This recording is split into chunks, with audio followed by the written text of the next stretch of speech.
Numbers chapter 33.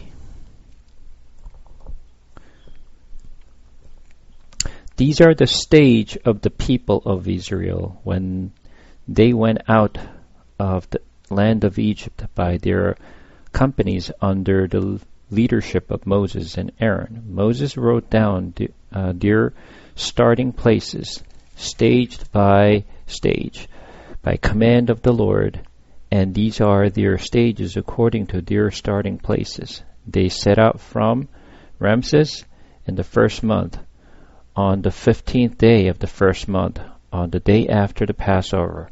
The people of Israel went out triumphantly in the sight of all the Egyptians, while the Egyptians were bearing all their firstborn, whom the Lord had struck down among them. On their gods also the Lord executed judgments. So Moses, at this point, almost at the end of his journey, he's just looking back what God had done, how it started, what he had done. So he kind of summarized their journey from the time when they actually left Egypt and how God actually struck the Egyptians and their gods when they were in Egypt, and then how God delivered his people out of Egypt to deliver where they are today. So he just list out how they started, when they left, and what God had done to them. So just kind of line by line, and just recording the chronological orders of their journeys. So when we take a look at their journey, let's take a quick look at the map for a second.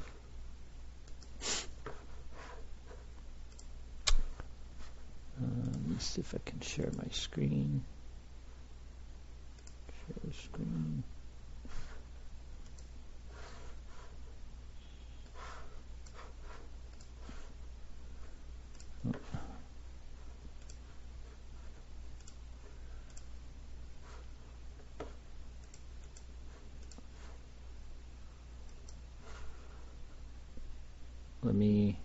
Okay. So this is the map that we have seen in the past. So this is typical map that you will see in most of the reference material, or the map that you will see, when they go over their journeys. But when you look at this journey, this map is not really. You cannot take it as the truth. This is just a, guess based on the historical context. And obviously, the path or the route of how the Israelites traveled through this wilderness, this path was sort of created based on their guess. So this path was actually developed by the Catholic Church. Whether this path is correct or not, nobody knows. And as a matter of fact, I don't know if you know any historical context of the Israel when they had the 6-day war between Israel and the surrounding countries back in 1967, I believe. So when the surrounding countries, so like Jordan's and Egypt and Syria's and Iraq and all the surrounding country wanted to actually get rid of the Israel. So they kind of got together and made this alliance to try to attack. But Israel at the time actually preemptive attacked the Egypt, their Air Force, the space, so they completely destroyed the other surrounding country within 6 days. That they just pretty much took over entire regions, including this whole wilderness that you see in the map. That was back in 1967. And what Israel did at the time was actually wanted to find, because this land that you see in the middle here, right here, it looked like the triangle here. If this journey was actually true, right? If this route was the actually true, the path that they actually took place, and obviously they will be able to find some evidence, follow through this path that they took, right? So what they did was actually they went into this Sinai Peninsula, try to look for the articles or historical evidence of what they had, how they lived. If they lived for 40 years, obviously they will probably left something, right? So then when you dig up, you'll be able to find some of the historical context of how they journey through this path, right? But unfortunately, they didn't find anything. Absolutely there's nothing they couldn't find. So whether this path was actually the true path, nobody knows. So this was just what we believe to be the path, but whether this is the true path or not, nobody knows. That's why when you look at this path, you'll see this question mark, question mark, question mark. You see question marks everywhere, right? So we don't even know whether this actually is the right place to begin with. So don't take it as just this is the path. This is just the best guess that they had done, that we just kind of we took as a guidance. So when you look at on top left corner over here, so you see this possible route of the Exodus. So this may be the route. We don't know, right? But this has been known to most of our church now. So this is the basis for every church and every Christians that believe this was the route, but nobody knows whether this is the true route or not. So I don't want you to take this as just truth. This is not truth. This is just the best guess that we have so far. This is. So remember, I actually shared that there was a different path might have took. When I was going through Exodus, I went through the different maps at the time. But anyway, assume this was the path. So they left from Ramses here in Egypt, and then they think this was the Sukkot, and this is the path that they took. So this was the Mount Sinai. Nobody knows whether this is the Mount Sinai. So that's why you see the question mark here. You see the question mark? So nobody knows whether this is the Mount Sinai or not. But this is what we believe to be the Mount Sinai, but nobody knows whether that is the true Mount Sinai or not. But anyway, so when you look from the chapter 33, verse 5, down, it lists out all the towns and the city that they actually passed through to get to where they were. So then it just to go over, so the wilderness of Adam, and then wilderness of Shin, wilderness of Sinai, wilderness of Zin. So Suru, Etham, and wilderness of Sin, and wilderness of Sinai, and wilderness of Paran. So wilderness of Zin. So these are the wilderness they actually passed through. And they're almost at this point right here that you see the number 15 is almost at the point where this is where they are. This is where the Moses died. Mount Nebo is where he died. So this is pretty much the last journey right before they actually crossed the Jordan River to get to the Promised Land. So they list out all the cities, so specifically, but since this city was an ancient city, obviously this city name has changed over time, and nobody knows whether this is the true towns or not. So, but at the time when this was documented, so it leaves a more of the historical context of what the city name was at the time. And obviously there's no document that we can really reference. We can only guess because, this town name was XYZ at the time, but it changed to ABC. It could be changed it to something else. So nobody really has a trace of what the real name was at the time. All right. So jump to verse 38. So verse 37. So verse 37 said, and they set out from Ezion Geber and camped in the wilderness of Zin, that is Kadesh. So wilderness of Zin right here, right? This is wilderness of Zin right here, right? And then verse 37, and they set out from Kadesh and camped at Mount Hor. So Mount Hor is right here. Right here. You see this? This is the Mount Hor that we know. This is where Moses' brother Aaron died. This is where he buried. So this is the Mount Hor. It is where they are. On the edge of the land of Edom. So, right, the whole area is the the land of Edom.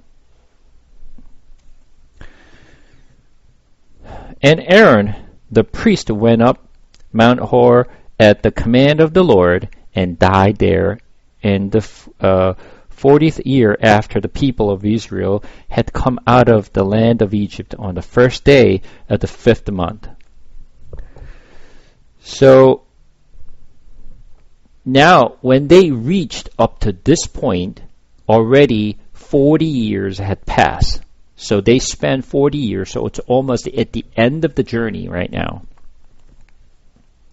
And Aaron was 123 years old when he died on Mount Hor. So do you know the age difference between Moses and Aaron? They're 3 years apart. So Moses is 3 years old, younger than Aaron. So obviously, if Aaron was 123 years old, then what? Aaron's age is, the Moses age is 120, right? So as you know, Moses actually died at what age?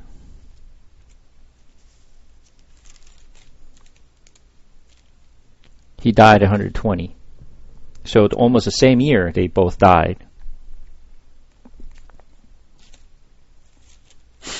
So verse 40, and the Canaanite, the king of Arad, who lived in the Negev in the land of Canaan, hear of the coming of the people of Israel, and they set out from Mount Hor and camped at Zalmonah.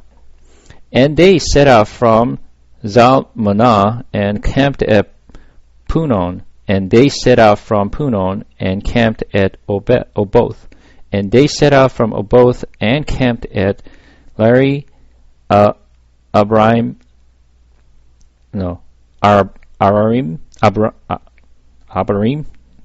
in the territory of Moab, and they set out from Im and camped at Dibon Gad, and they set out from Dibon Gad and camped at Almon Diblathaim, and they set out from the Almon Diblathaim and camped in the mountain of Abarim before Nebo.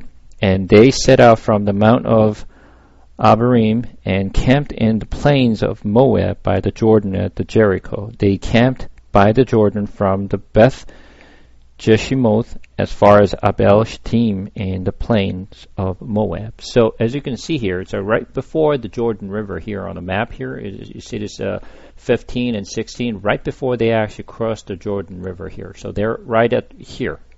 This is Mount Nebo is where the Moses died, and then they crossed the Jordan right after that. So he just documented the full journey from how they actually left, and then what path they took to get to where they were, right? And the Lord spoke to Moses in the plains of Moab by the Jordan at Jericho, saying, Speak to the people of Israel and say to them, when you pass over the Jordan into the land of Canaan, then you shall drive out all the inhabitants of the land from before you, and destroy all your figure stones, and destroy all your metal images, and demolish all your high places, and you shall take possession of the land and settle in it. For I have given the land to you to possess it. You shall inherit by land by lot according to your clans. To a large tribe you shall give a large inheritance, and to a small tribe you shall give a small inheritance. Whenever a lot falls for anyone, that shall be his. According to the tribes of your fathers you shall inherit. But if you do not drive out the inhabitants of the land from before you, then those of them whom you let remain shall be as barbs in your eyes and thorns in your sides, and they shall trouble you in the land where you dwell, and I will do to you as I thought to do to them. So, you just have to understand this. When they enter into the promised land, were they able to actually drive out all the inhabitants?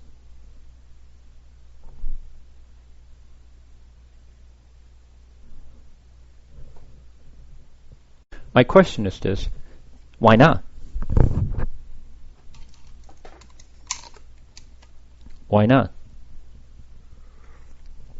For us, it's so obvious, right? Because it's all documented. We know they weren't able to drive out all the inhabitants.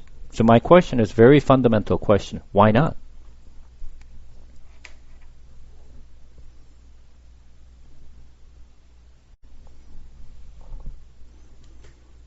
What is just the obvious reason why couldn't they drive out all this people from this land?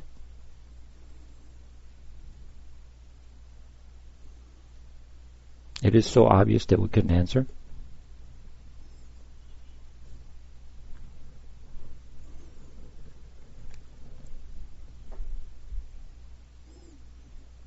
It's not so much of a remember, but let us think about what is the reason they couldn't drive out. Were they able to actually drive out all those inhabitants, but they didn't? What is it?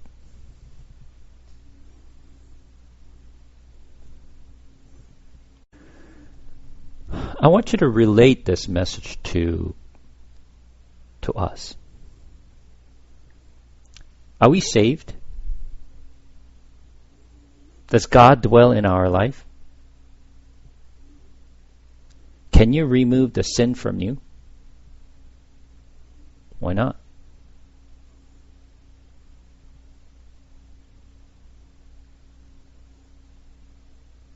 So this is the same question.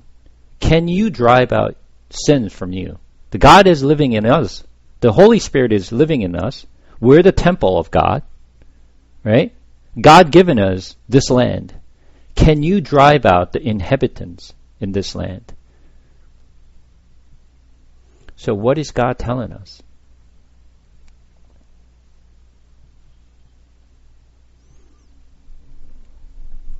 It is so obvious. God is trying to tell us, you cannot drive out by yourself. You know you have to, but you can't. That's who you are. You just cannot drive out themselves. I'll give you a chance for you to try it out, to see if you can do it. But you know what? They failed. Every single time when God given the land to them, every single time they fail. What does it tell you? With your own ability, you cannot do this. That's what God is showing us. With our own ability, there's no way that we cannot remove our sins. If we cannot remove the sin from us, then what? Is there a possibility or is there a chance that I can actually save myself by living the righteous life? No, we cannot. This is why Jesus had to come and die for us and clear our sins. Because we cannot do it ourselves. He has to do it for us. We just have to trust Him and believe in Him. That's it. So God is continually just demonstrating, try it out, see if you can do it. God gave us the law. Here's my law. I need you to follow it. I need you to stick to this. I need you to just follow this. But you know what? Doesn't matter.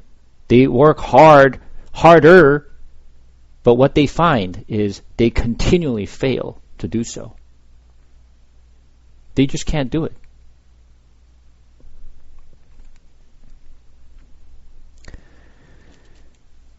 All right, let's move on to chapter 34. So God now started to, allocate the land to each of the tribes. So set the boundaries. So the Lord spoke to Moses, saying, command the people of Israel and say to them, when you enter the land of Canaan, this is the land that shall fall to you for the inheritance, the land of Canaan as defined by its borders. Your south side shall be from the wilderness of Zin alongside of Edom, and your southern border shall run from the end of the salt sea on the east, and your border shall turn south of the ascent of Akrabim and across to Zin, and its limit shall be south of Kadesh Barnea. Then it shall go on to Hazar Adar and pass along to Asmon, and the border shall turn from Asmon to the brook of Egypt, and its limit shall be at the sea. For the western border you shall have the great sea, it is coast. This shall be your western border. This shall be your northern border. From the great sea you shall draw a line at Mount Hor. From Mount Hor you shall draw a line to Lebo Hamath, and the limit of the border shall be at Zeded. Then the border shall extend to Zipron, and its limit shall be at Hazar Enon. This shall be your northern border. So God actually sets the borders: north border, east border, west borders, and south border. Remember we talked about,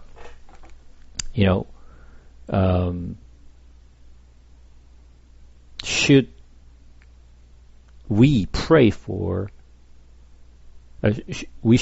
Should we pray to the Lord to extend our territory? Remember we talked about Jabez, the prayer, extend my territory. What if actually each tribe was actually praying to the Lord and, Lord, please extend my territory, and each of the tribe was praying for that. Lord, you've given this territory, but I want you to extend my territory. What would happen to this? And each tribe is praying that, Lord, our land is so small, I want you to extend and continue to expand my territory. What would happen to Israelites? Well, God give us all this, the land of north and east and south, and give us all this land.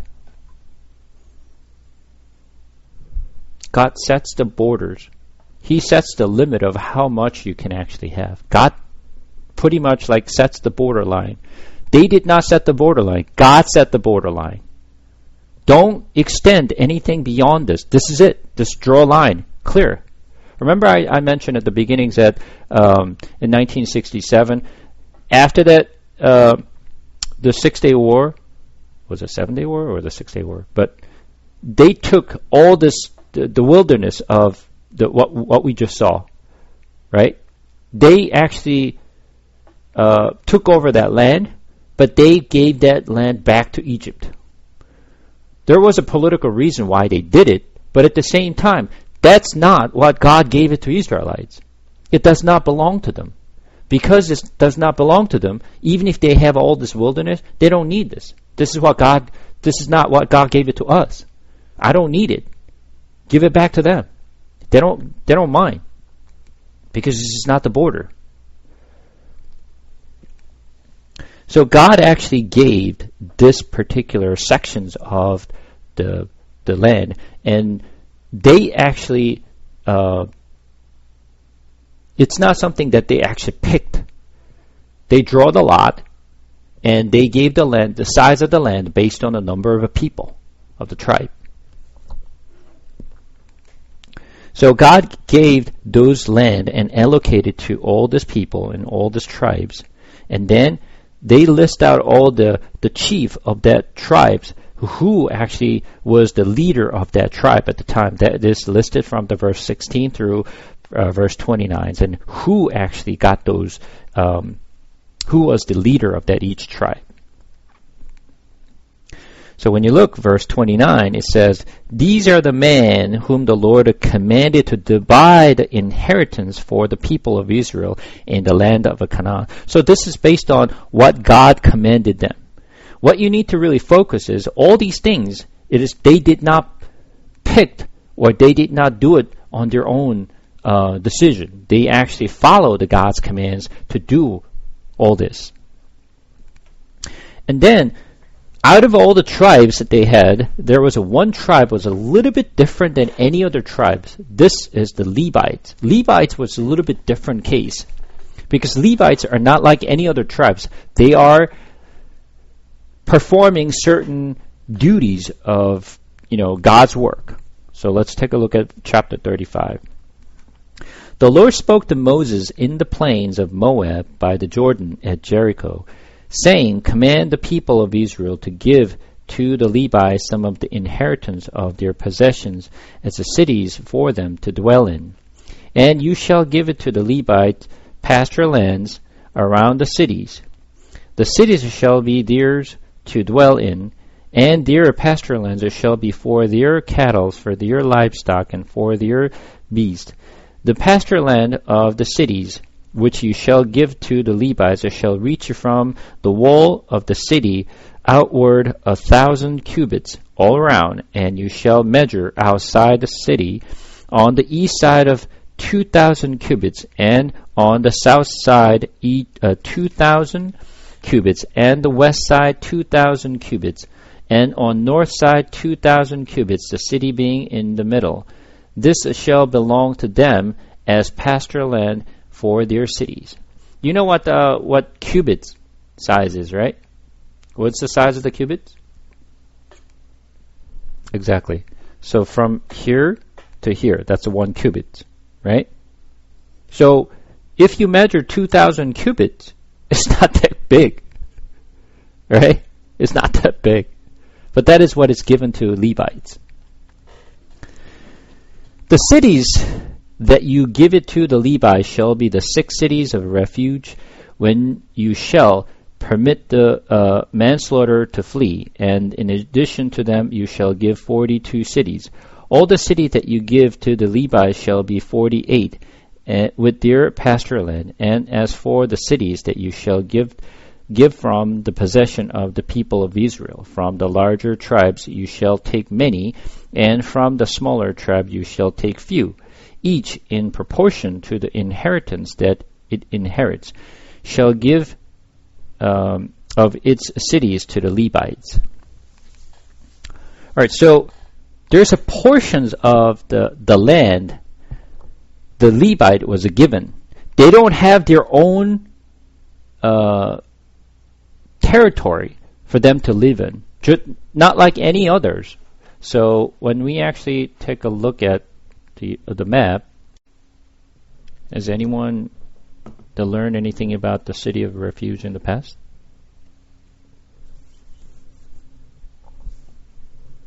No? No one else?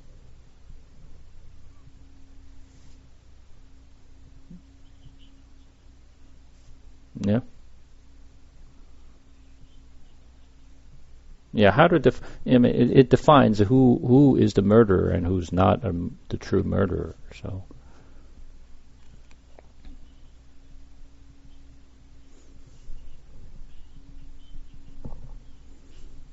yeah. So, we're almost at the end of Numbers, right? At the end of the Numbers. So, chapter 35 is actually one chapter before the last chapter. It's almost at the end of Numbers, right? And this city of refuge is very, very, very important. And we're going to cover why it is so important to understand the city of refuge. And I explain one at a time. All right, let's just review once again. Lord gave the command to Israelites to build this city of refuge. But where do they build the city of refuge? So verse 11, you shall select a city to be city of refuge for you, that the manslayer who kills any person without intent may flee there. So God told them to build the cities, right? Build the cities for who? For the manslayer. For the manslayer, right? So as soon as you enter into the city, this is the first thing you do. Right? As soon as you get into the promised land, this is the first thing you do. You build the city of refuge. Right? They're not even settled yet. As soon as you get in, you build the city first. Forget other things. There's a lot of other stuff that you need to do, but this is the first thing you need to do. Build the city of refuge. What's so important about this, that you have to build this like soon after you get in, and this is what you need to do? All right? And then, verse 12, the city shall be for you a refuge from the avenger, that the manslayer may not die until he stands before the congregation for judgment. And the city that you give shall be your 6 cities of refuge. So, once you enter into the promised land, you have to build a city of refuge. But how many cities you have to build this?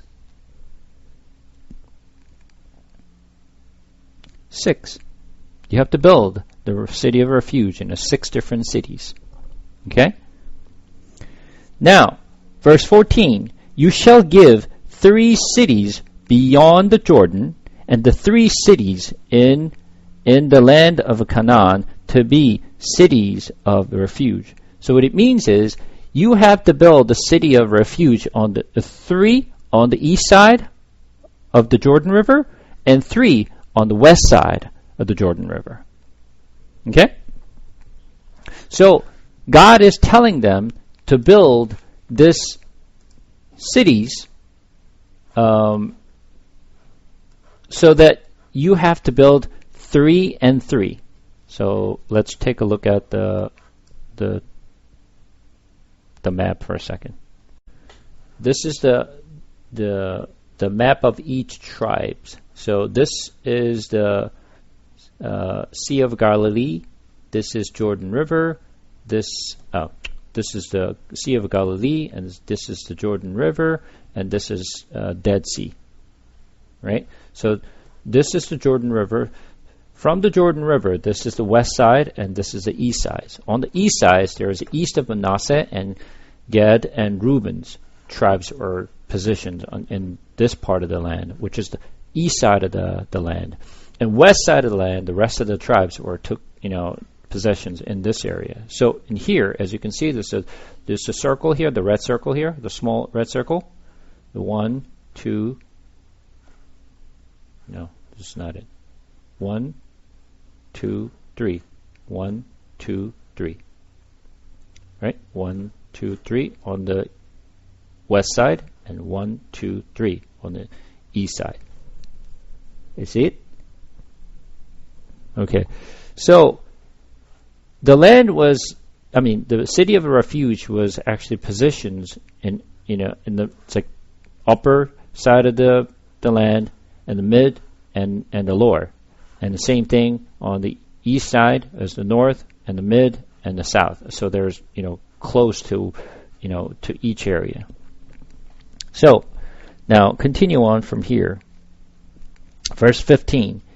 These 6 cities shall be for refuge for the people of Israel, and for the stranger, and for the sojourner among them, that anyone who kills any person without intent may flee there.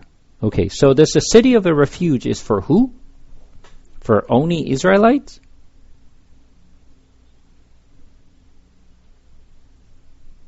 Correct. It's not just for Israelites. It's for the Israelites plus the people live among them, right? It's not just for Israelites, but it's for everyone. Okay? So it lists out if anyone kills someone with intent to kill someone, right? You had intentions to kill someone. You plotted to kill someone, whether with the irons, with the stones, or with wood stick, or whatever it may be. So you had intentions to kill someone, and you kill someone. Then what? And you're a murderer, right? You're a murderer, and therefore put to death. Anyone who actually intend to kill someone, and they did, and then the people will put to death. But for those of the people, no intention and no plan, and by accident, you actually kill someone.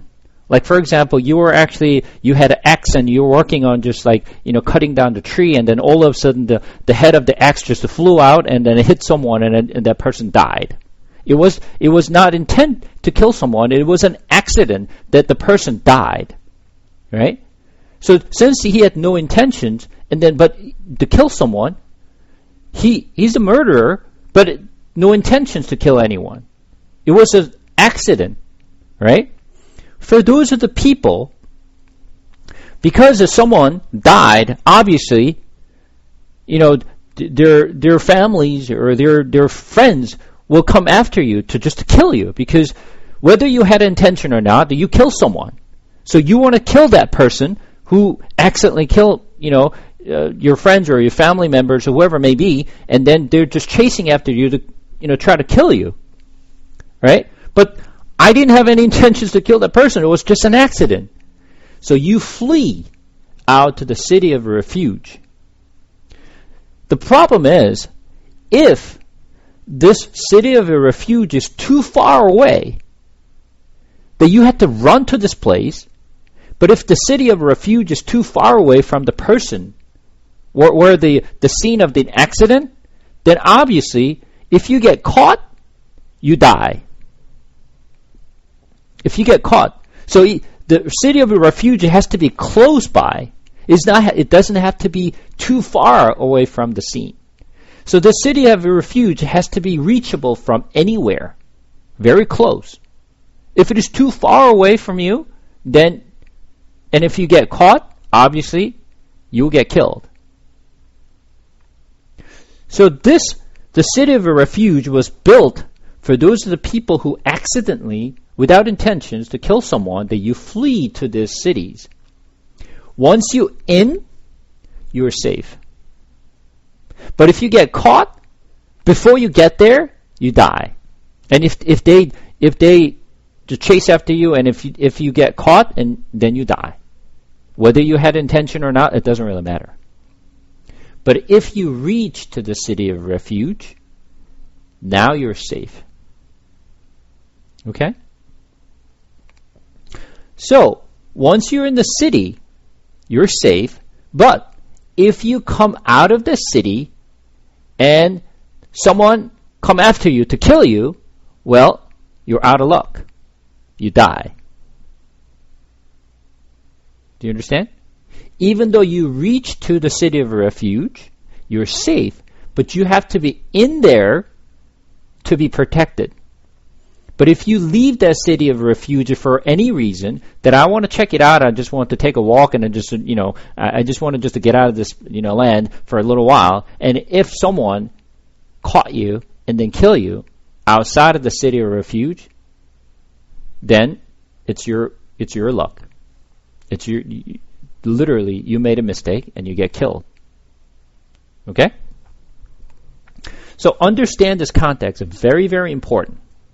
All right? So let's think about a few things. Why God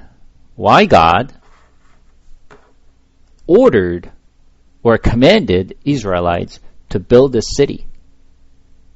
As soon as you get in, you build a city.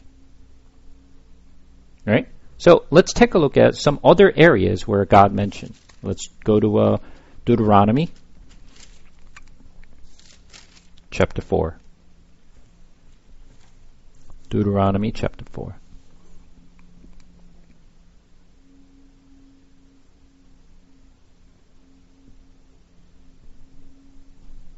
We're going to read from verse 41.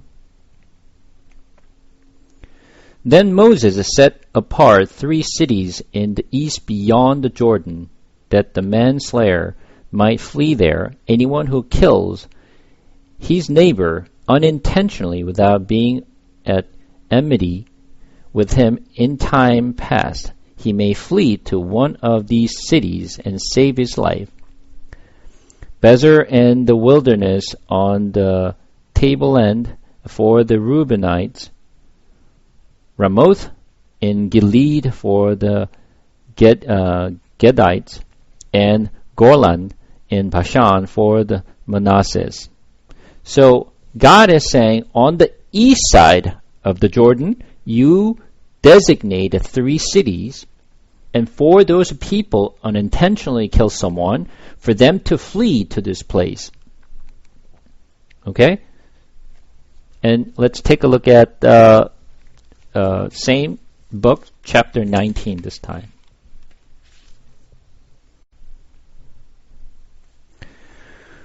When the Lord your God cuts off the nations whose land the Lord your God is giving you, and you dispossess them, and dwell in their cities and in their houses, you shall set apart 3 cities for yourself in the land that the Lord your God is giving you to possess. You shall measure the distances, and divide into 3 parts this area of the land that the Lord your God gives you as a possession, so that any manslayer can flee to them. Build the cities that any manslayer, unintentional manslayer, could run to this city very close, so that doesn't get caught. So he can save himself. This is the provision for the manslayer who, by fleeing there, may save his life. If anyone kills his neighbor unintentionally without having hated him in the past, as when someone goes into the forest with his neighbor to cut wood, and his hand swing the axes to cut down a tree, and the head slips from the handle and strikes his neighbor so that he dies, he may flee to one of these cities and live, lest the avenger of blood in hot anger pursue the manslayer and overtake him, because the way is long, and strike him fatally, though the man did not deserve to die, since he had not hated his neighbor in the past. Therefore, I command you, you shall set apart 3 cities, and if the Lord your God enlarges your territory, as he has sworn to your fathers, and give you all the land that he promised to give to your father, provided you are careful to keep all this commandment which I command to you, by loving the Lord your God, and by walking ever in his ways, then you shall add 3 other cities to these 3, lest innocent blood be shed in your land that the Lord your God is giving you for an inheritance, and so the guilt of bloodshed be upon you. But if anyone hates his neighbor and lives in wait for him, and attacks him and strikes him fatally so that he dies, and he flee into one of these cities, then the elder of his city shall send and take him from there, and hand him over to the avenger of blood, so that he may die. Your eye shall not pity him, but you shall purge the guilt of innocent blood from Israel, so that it may be well with you.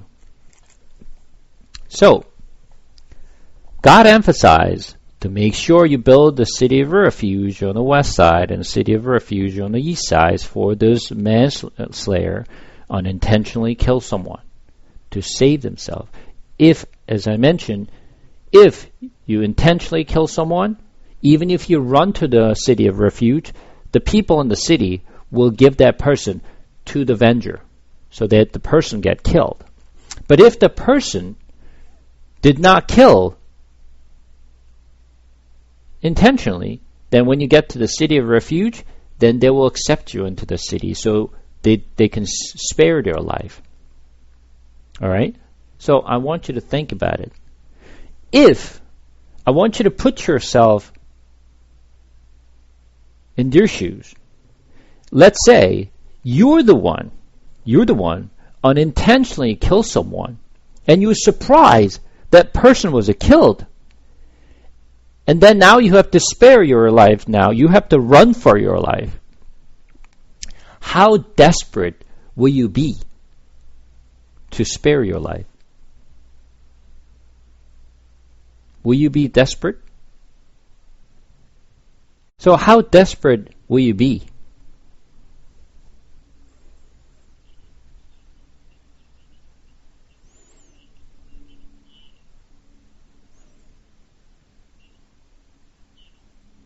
Okay, think about this for a second. If this city of refuge is not known to you, if you don't know where the city of refuge is, right? If you didn't pay attention to this place, and you because you never intend to kill anyone, so you didn't really bother to know about this place, and if you don't know where this place is, what happened?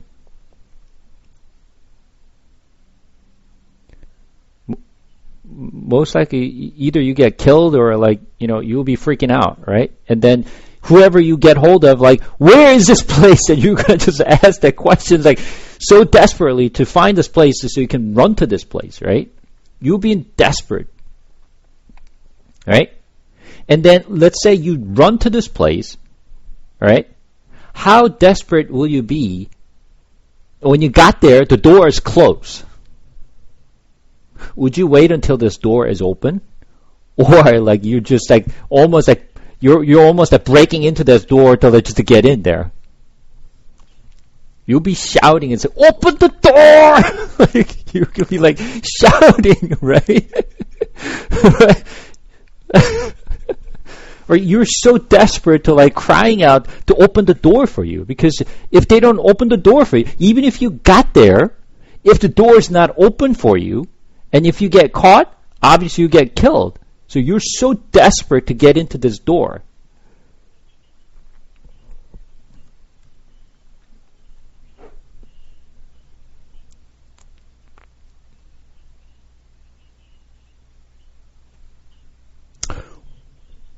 Well, back then in the ancient city, they always shut the door to protect themselves. Right? That's why they actually build the fortress, and that's why you always find the walls everywhere in the ancient cities.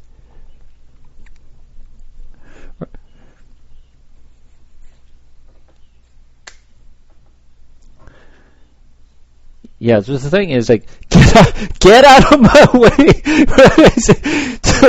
I gotta get in there, right?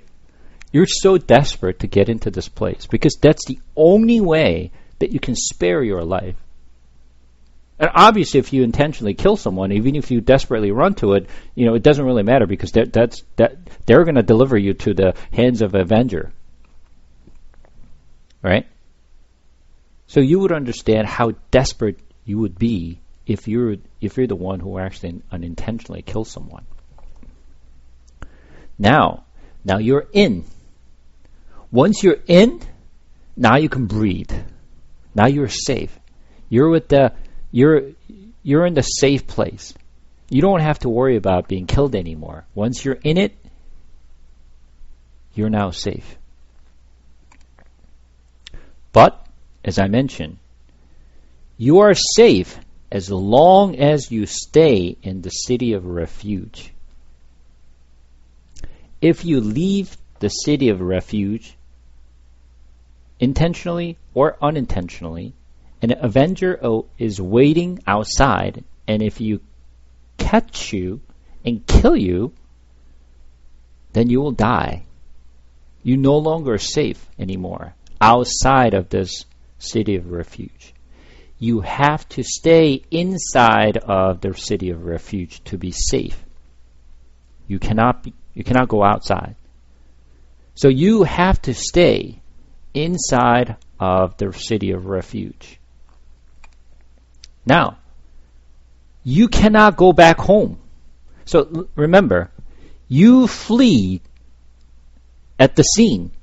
So you had no chance to even report back to your family or your friends or hey, I'm going to the city of refuge. Just, wait for me. Someday I will come back. You don't have time to send a message to your family or friends or neighbors, right? You just ran so fast to get to this place to spare your life. So you never had a even chance to even talk to them. So family doesn't even know whether what happened to you.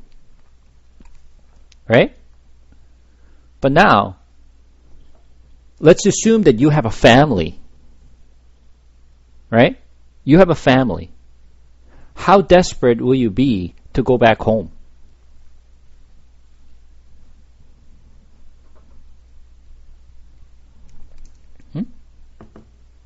Would you like to go back home?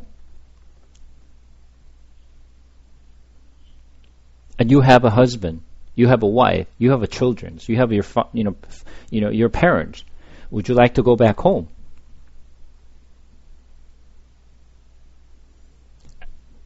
Yeah, absolutely. You want to go back home, but you can't. But there's a way you can go back home. How can you go back home? Until the high priest died. Soon as the high priest died, you can go back home. You're free to go back home. Now, I want you to put this together. Okay?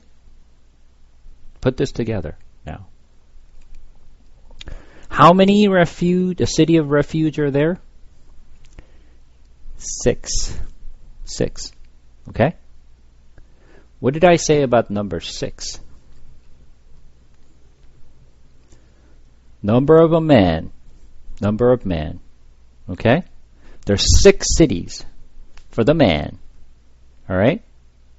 Now, you might have actually missed this point. All right? So, go back to Numbers, chapter 36.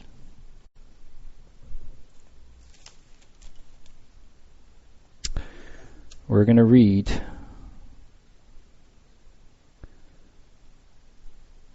from verse 25 in chapter 35. And the congregation shall rescue the manslayer from the hand of the avenger of blood, and the congregation shall restore him to his city of refuge, to which he had fled, and he shall live in it until the death of the high priest who was anointed with the holy oil. Who? Until who? Until the high priest who was anointed with the holy oil. Okay. High priest? Anointed with holy oil. Okay? Who is this? He needs to die so I can go back home.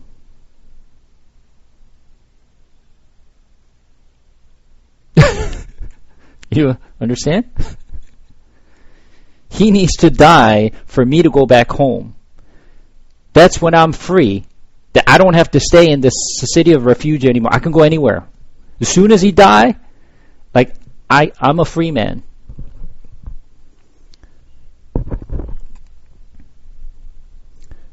So that means we are like a manslaughter or the slayer, but unintentionally kill someone. We didn't intend to kill someone. It was an accident. I actually have sinned. Not always intentionally did bad things, but I always commit sins. I can't get out of this. But I have to run to the city of refuge where this high priest live. Once I'm in, I'm protected. Under him, he's my shell. He's my shelter. He's my rock. He's my fortress. As long as I'm in him, I'm fully secured. But I cannot get out of this place. If I get out, I die. Remember, going back to Exodus, you killed the 1-year-old lamb and you put the blood on a door frame, but you stay outside that house, what happened? You die. It doesn't matter whether you put the blood on the door frame or not. You have to stay inside. You can't stay outside. You're not protected outside the blood. You have to stay inside the house where there's, the blood is painted. All right, right?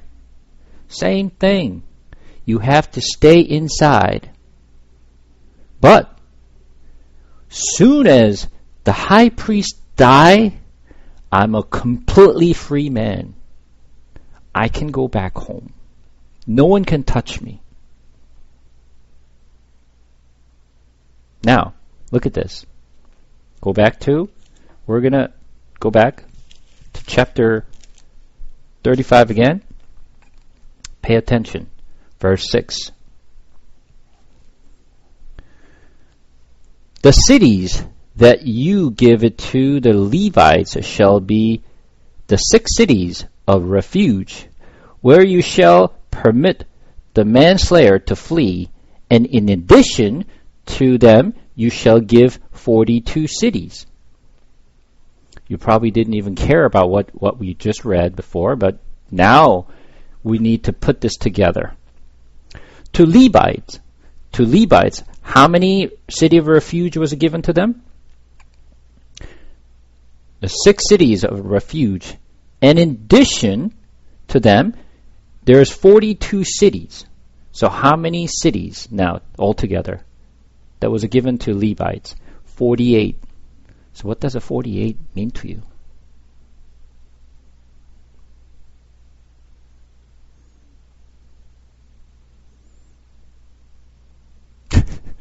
The 48 means nothing to you.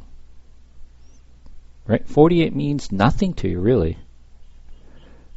Right? It just means truly nothing to you. But I'm going to make it means nothing to you to mean something to you.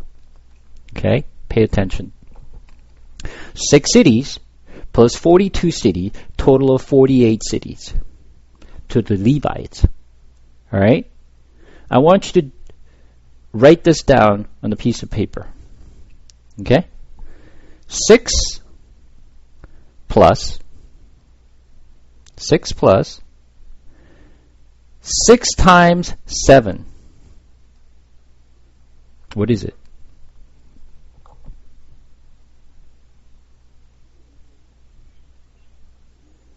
Okay, now pay attention. 6 plus 6 times a 7. 6 is a 6, and 6 times a 7 is 42, which make up 48. No, listen to me. Now, if you actually move the 6, we did the very first one, 6 plus 6 times a 7. That was the first math, right? Now, you move the 6, the very first 6, move it over to the right. Okay? So instead of the one that I said 12 times a 7, now it's a 6 times 8. 6 times 8. What is it? 48. So 6 plus a 6 times a 7 equals 6 times 8 is a 48. So I want you to pay attention. 6 plus a 6 times a 7 is 48. 6 times 8 is a 48 as well. Right? So therefore, 6, you know that's a man's number. 7 is the perfect number that we need to be in. The number of peace, number of rest, which we learned, 7. That's why God actually created all the stuff in 6 days, and the 7th day He rested, right? Now, 6 times 8. 6 is man's number. 8 is Jesus' number. makes up 48. To the Levites, 48 city was a given. For the Levites. Levite is the people who actually do all the God's work. In the city of a refuge, all the Levites are living in the city of a refuge and other tribes. And this, the city of a refuge, is 6, which was given to all the manslayers who intentionally killed, which they can run to, and they wait for all the high priests to die. Once the high priests die, now they're a free man. They can go anywhere they want. They don't have to stay in the city of refuge, but they can go home, and wherever they want, they're completely free from sin. They no longer have a sin anymore. They're a free man. So, this 48 city was given to the Levites to protect them, and 6 was the man's number, which is incomplete number, and we need to be in 7. Right? But since the Jesus is number 8, which gave us a 1 to make up 7, we can be in peace, we can be in rest, we can be a free man without sin. The city of a refuge is explains his salvation through Jesus. Anyone who are a sinner can come to him. You have to run to him to spare your life. Once you're in it, once Jesus Christ died for you and clear your sins, you're a free man. You can go anywhere. So this is city of refuge. It's about his salvation plan. How he will save the man right before he enter into the resting place, which is the promised land, which is Canaan. They're going to go across the Jordan River now. They're about to go into the city of land. This is what God gave order to the Israelites. This is the first thing you do when you enter into the city or into the promised land that I give you, because this is the most important thing. Don't focus on anything else. You have to build a pathway. Anyone can run to it. It has to be close. Everyone must know where to run to. This is the most important city that you need to know, and build the city first before you do anything. So that tells you how to spare your life, how to save your life, how you can be a free man from the sin.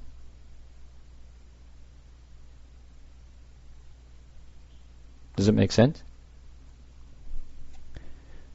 Will you be able to actually put this together now to see what this means of the city of refuge, why it is important, why it is actually shown right before the closing of Number? Why this book is just so critical. And then let's take a look at Joshua chapter 20.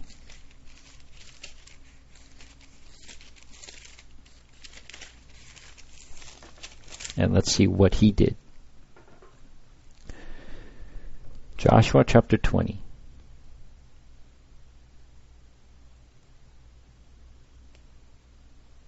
Then the Lord said to Joshua, say to the people of Israel, appoint the cities of refuge of which I spoke to you through Moses, that the manslayer who strikes any person without intent or unknowingly may flee there. You shall be for you a refuge from the avenger of blood. He shall flee to one of these cities and shall stand at the entrance of the gate of the city and explain his case to the elder of that city.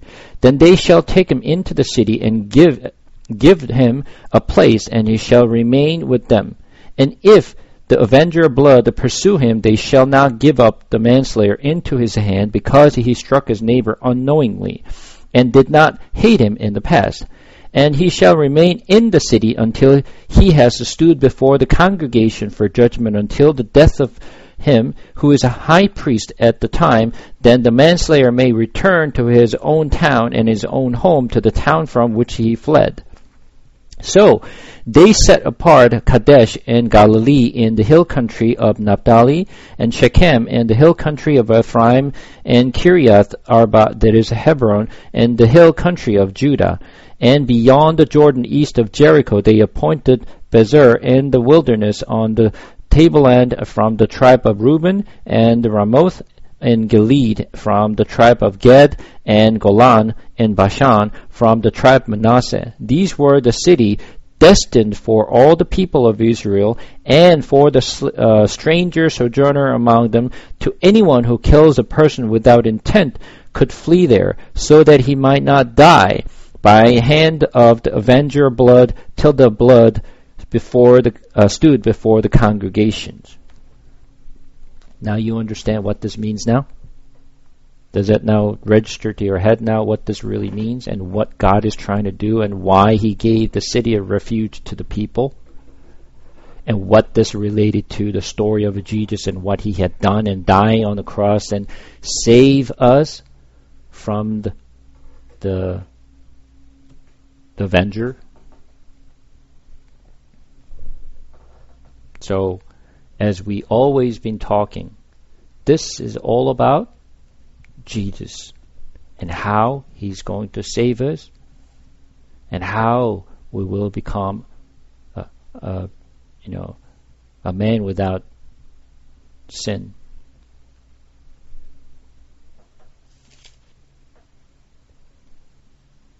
When you actually read just stories without even thinking and without even, relating, then it's just nothing more than just like, all right, whatever, and then you just moved on. But this has a very important message in this. Now the thing is, why didn't we learn about this? Why we never even heard of this?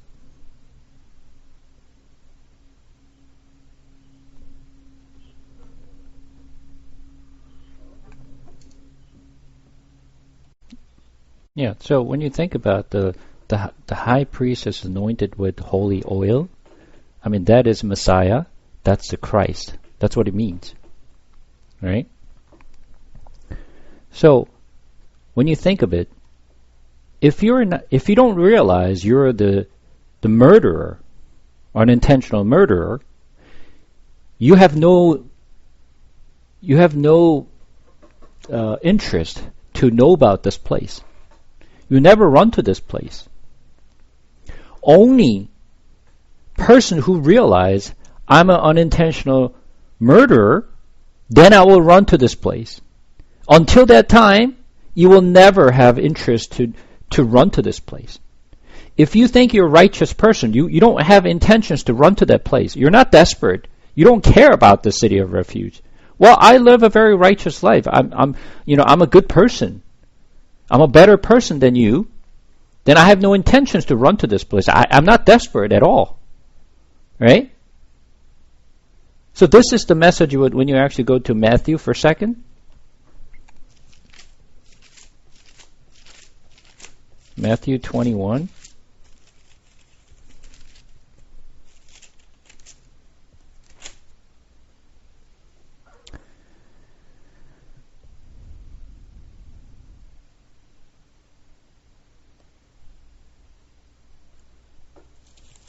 We're going to read from Matthew chapter 21, verse 23.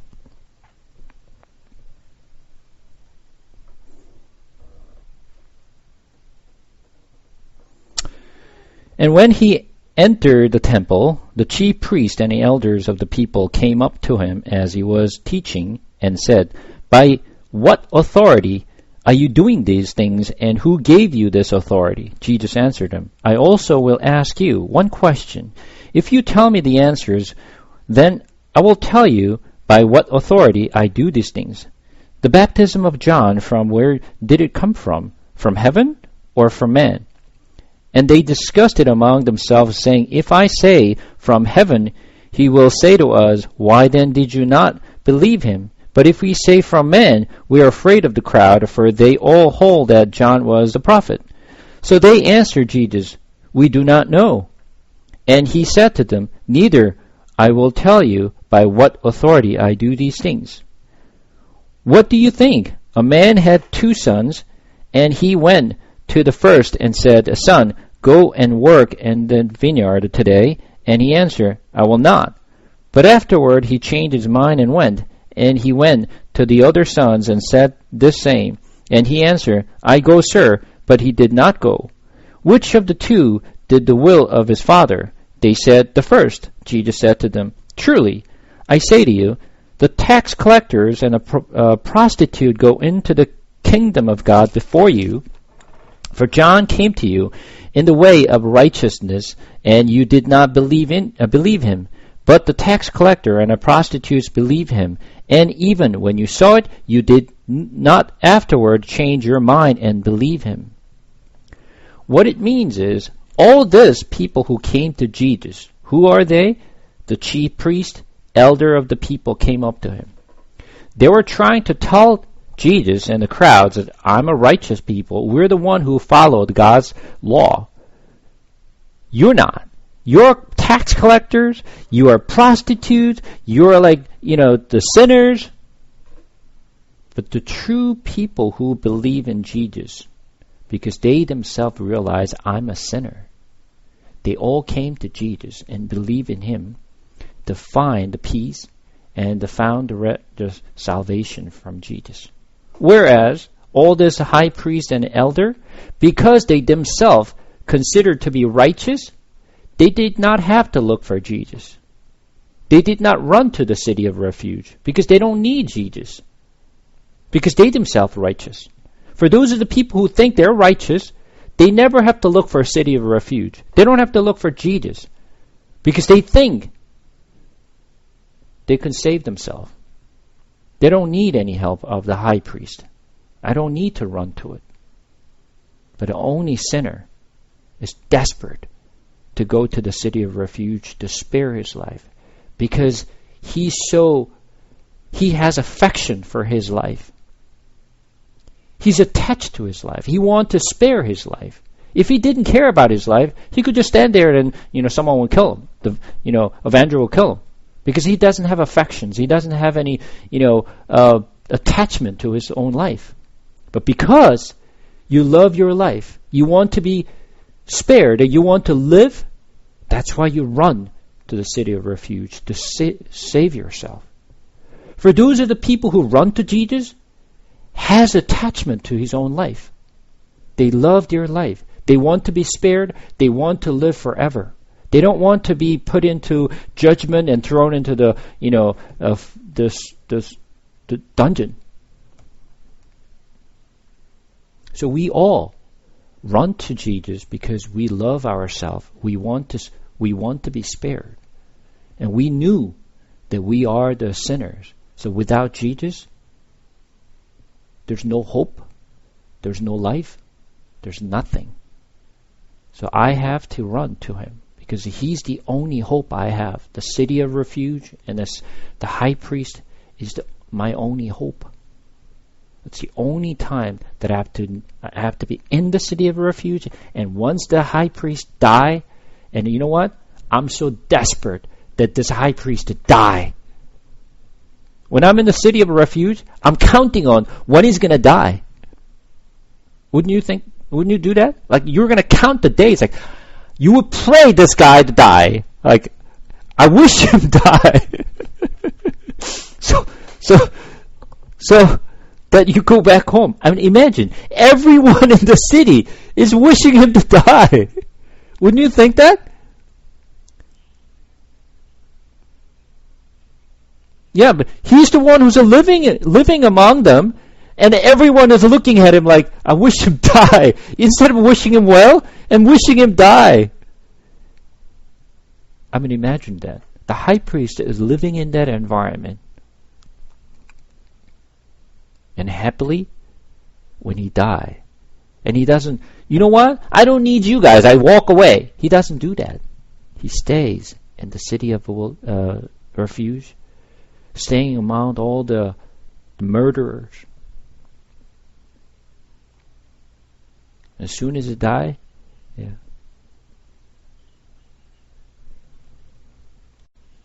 But because we know Jesus, we discover this truth. Because we can connect the dots. Why he's doing what he's doing. Why he's commanding this to Moses. And why did they have to build this? So, I'm not saying the Old Testament is the important one. Both Old Testament as well as the New Testament, both are important.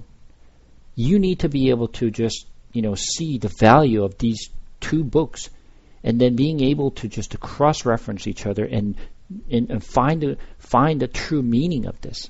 That's what's important. But I'm actually covering the Old Testament because most of the Christians don't have that opportunity to learn the Old Testament. They heard so much about the New Testament, but they don't really given an opportunity to learn about the Old Testament because Old Testament is just, nothing more than a shadow of all this New Testament, but nothing but that. Yes, it is true, very true, but you know what? It just reinforce our faith that, this was why God gave it to the Israelites, so that when Jesus comes, they can actually reference it and see, this is why God did this or commanded this. So you can see the connections between the two. So it reinforces your faith. So it helps us to read the Bible and helps us to really understand the truth that was written or the spoken in the New Testament a little better by knowing the Old Testament. So hopefully that was some things you should be able to start catching up. Like for example, 48. Who cares about 48, right? Yeah, 6 plus 6 times 7. I mean, who would have to actually do something like this, silly, the math here, right? But there is a meaning to this. Why there is a number 6 and 7 and 8, it was important. This is something that I've been telling you guys from the very beginning, why those numbers are important to us. And then you will see this throughout the entire Bible. We just don't see it because that's not how we see things. But when you actually reference those numbers, 6, 7, 8, then you will always find these numbers everywhere in the Bible.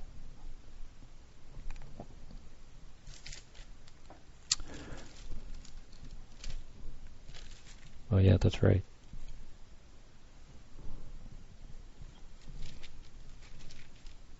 Without knowing the Word, there's no way that we can follow His way. So this is something that we need to keep in our heart. God always said in these books, God commanded.